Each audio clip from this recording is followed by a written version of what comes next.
Hi friends, welcome to Sunny life vlogs YouTube channel. ఇది నా first video.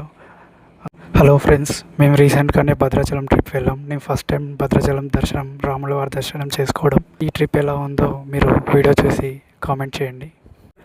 మేము హైదరాబాద్ నుంచి బస్లో మార్నింగ్ 5 లోపు రీచ్ అయిపోయాం భద్రాచలం.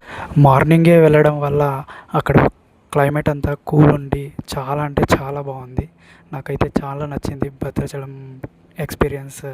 హలో ఫ్రెండ్స్, ఈ వీడియోలో కనిపిస్తున్న గోపురమే శ్రీ సీతారాముల వారికి శ్రీరామదాసు గారు కట్టించిన టెంపుల్ అన్నమాట. దాన్నే మనం భద్రాచలం పుణ్యక్షేత్రంగా భావిస్తున్నాం. అలాగే మేము సీతారాముల వారిని దర్శించుకున్న తర్వాత అక్కడే ఉన్న పర్ణశాల, చిన్న అరుణాచలం, అక్కడ సమ్ అదర్ ప్లేసెస్ కూడా మేము వెళ్ళాము. ఈ వీడియోలో కనిపిస్తున్న ప్రదేశం పేరే సీతమ్మ వారి నారచీరలు.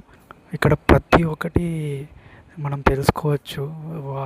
రాముల వారి గురించి, సీతాదేవి గురించి, లక్ష్మణ వారి గురించి ప్రతి ఒక్క విషయము మనము శ్రీరామదాసు మూవీలో చూసిన విధంగానే యాజ్ ఇట్ ఈస్గా ప్రతి విషయము ఇక్కడ మనం తెలుసుకోవచ్చు. అలాగే ఇప్పుడు మీరు చూసినట్టయితే ఇక్కడంతా పశువులు, పాడి పంట, పల్లెటూరు వాతావరణమే మనకు కనిపిస్తుంది.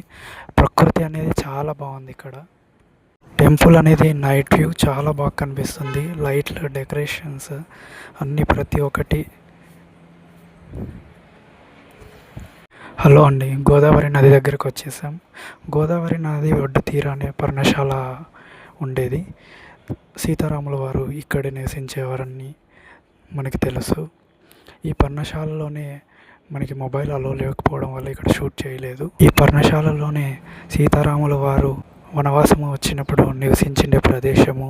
తర్వాత గోదావరి నది ఒడ్డున ప్రదేశం చాలా బాగుంది. ఇక్కడ పడవలో ప్రయాణం కూడా చేస్తున్నారు చాలామంది. మంచి ఎక్స్పీరియన్స్ చేయొచ్చు. ఓకే ఫ్రెండ్స్, నా భద్రాచలం ట్రిప్ కంప్లీట్ అయిపోయింది. వెళ్తున్నాం. బాయ్. ప్లీజ్ సపోర్ట్ చేసి సబ్స్క్రైబ్ చేసుకోండి.